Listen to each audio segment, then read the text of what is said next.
Hey, it's Chad Hasty, host of the Chad Hasty Show, which airs weekday mornings, 8:30 to 11 a.m. Central Time on NewsTalk 95.1 FM and 790 a.m.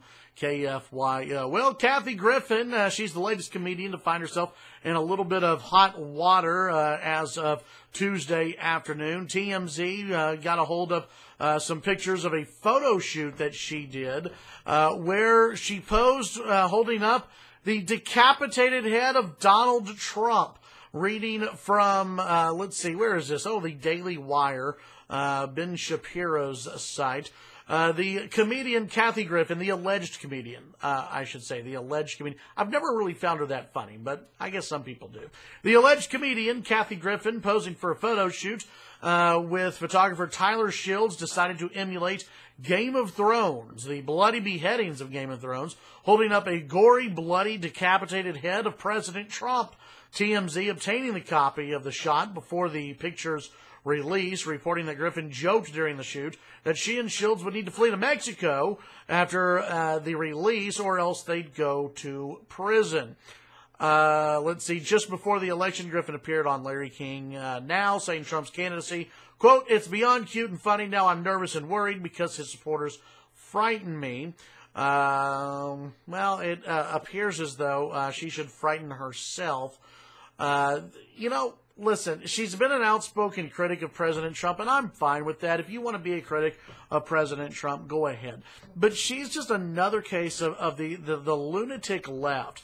And some of these comedians on the left that they've replaced funny with hatred. Listen, and I applaud some of those on the left, by the way, who have come out, including Keith Olbermann, Chelsea Clinton, and others, who have come out and have said Kathy Griffin went too far. She absolutely went too far. There's a story today from the Wall Street Journal, the headline, "Civil Discourse in Decline, Where Does It End?" Hi, Kathy Griffin. How are you? Holding up the severed head of President Trump. Could you imagine if somebody would have done this during the Obama administration?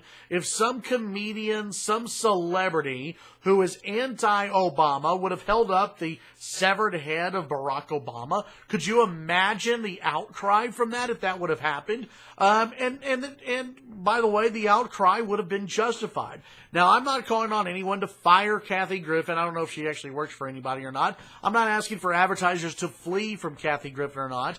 But I am wondering this. Will CNN actually put her on the air on New Year's Eve with Anderson Cooper? Kathy Griffin, the last few years, has been on, as I guess the co-host of CNN's New Year's Eve, which is not funny and not very good. And let's be honest, if you're watching CNN on New Year's Eve, really if you're watching any of the news channels on New Year's Eve, it's kind of sad.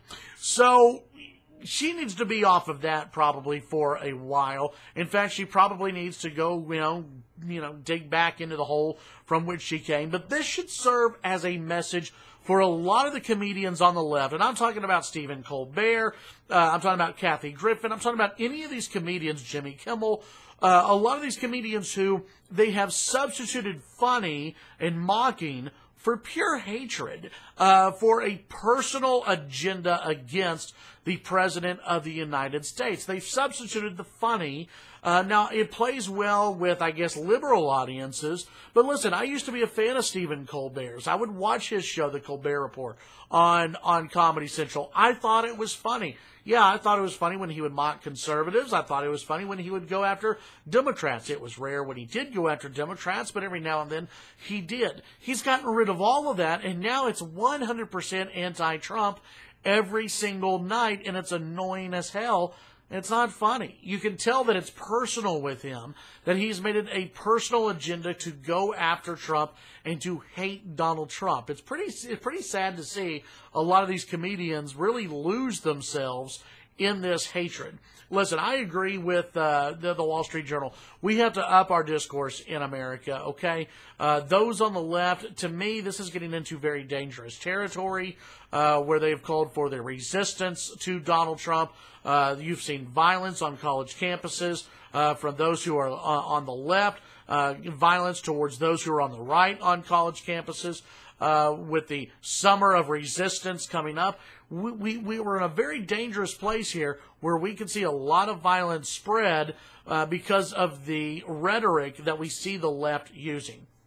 I think we have to be very careful with that, and this from Kathy Griffin does not help. Now, she sent out a couple of tweets defending herself. She sent out one tweet saying, I captioned this, there was blood coming out of his eyes, blood coming out of his wherever. She also said, obviously, I do not condone any violence by my fans or others to anyone ever. I'm merely mocking the mocker in chief. Okay, Kathy Griffin, I guess if that's what gets you through the night, then that's perfectly fine. But it's not an apology. We should expect better, and we should treat the office of the president better than what people are right now. Tune in to the Chad Hasty Show weekday mornings, 8:30 to 11 a.m. Central Time. NewsTalk, 95.1 FM and 790 a.m. KFYO. Have a great day, and we'll talk later on the Chad Hasty Show.